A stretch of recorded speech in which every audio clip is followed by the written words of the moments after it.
അക്ഷരങ്ങൾ അറിയുമെങ്കിൽ അഡ്രസ്സ് എഴുതാൻ എന്തുകൊണ്ട് അറിയില്ല? രവികുമാർ എന്നല്ല, രവികുലാർ എന്ന് എഴുതിക്കുന്നത്. എന്താ പാത്തുമ്മയുടെ ആട് എന്ന് പറയുന്ന പുസ്തകത്തിന്റെ ഇതിവൃത്തം എന്താണ്? ആരായിരുന്നു പാത്തുമ്മ? സഫീനാന്ന് വേണ്ട, സഫീന മതി. ടെൻഷനായാൽ സ്പെല്ലിംഗ് മിസ്റ്റേക്ക് വരാൻ പാടില്ല. എന്താണോ എനിക്ക് എഴുതാൻ പറ്റുമോ? അഡ്രസ്സ് എഴുതാൻ പറ്റുമോ? ഉറപ്പാണോ? നവാ ഇതിലൊന്ന് എഴുത്. അഡ്രസ്സ് എഴുതാൻ അറിയില്ല. എടോ, അഡ്രസ്സ് എഴുതാൻ അക്ഷരങ്ങൾ അറിയുമെങ്കിൽ അഡ്രസ്സ് എഴുതാൻ എന്തുകൊണ്ട് അറിയില്ല? രവികുമാർ എന്നല്ല, രവികുലാർ എന്ന് എഴുതിക്കുന്നത്. എന്താ ഹിന്ദിയിൽ A+ കിട്ടിയിട്ടുള്ള കുട്ടികൾ ഒന്ന് സ്റ്റാൻഡപ്പ്.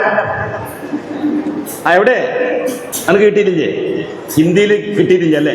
രക്ഷപ്പെട്ടു. വേറെ കുട്ടികൾ കമോൺ. എന്താ ദം ദം എന്ന് പറഞ്ഞാൽ അർത്ഥം? മൈക്ക് കൊടുക്കുന്ന ഒരു മൈക്കില്ലടോ. അല്ല, അതിൻ്റെ ഒരു അർത്ഥമുണ്ട്. ദം ദം എന്ന് പറഞ്ഞാൽ അല്ല അല്ല, ദം ദം എന്ന് പറഞ്ഞാൽ എന്താണ്? നിക്കട്ടെ നിക്കട്ടെ എന്നാണ്. സ്റ്റോപ്പ്. ദം ദം എന്ന് പറഞ്ഞാൽ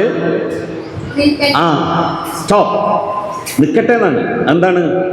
ഈ കുട്ടി ഇങ്ങനെ കാലിട്ടടിച്ച് വെള്ളം ഇങ്ങനെ വന്നപ്പോൾ ആ കുട്ടിയുടെ അമ്മ പറയാണ് വെള്ളത്തോട്, നിൽക്ക് നിൽക്ക്, സം സം. അതാണ് പിന്നീട് സം സം എന്ന് ആ പേര് വെള്ളത്തിന് വരാനുള്ള കാരണം.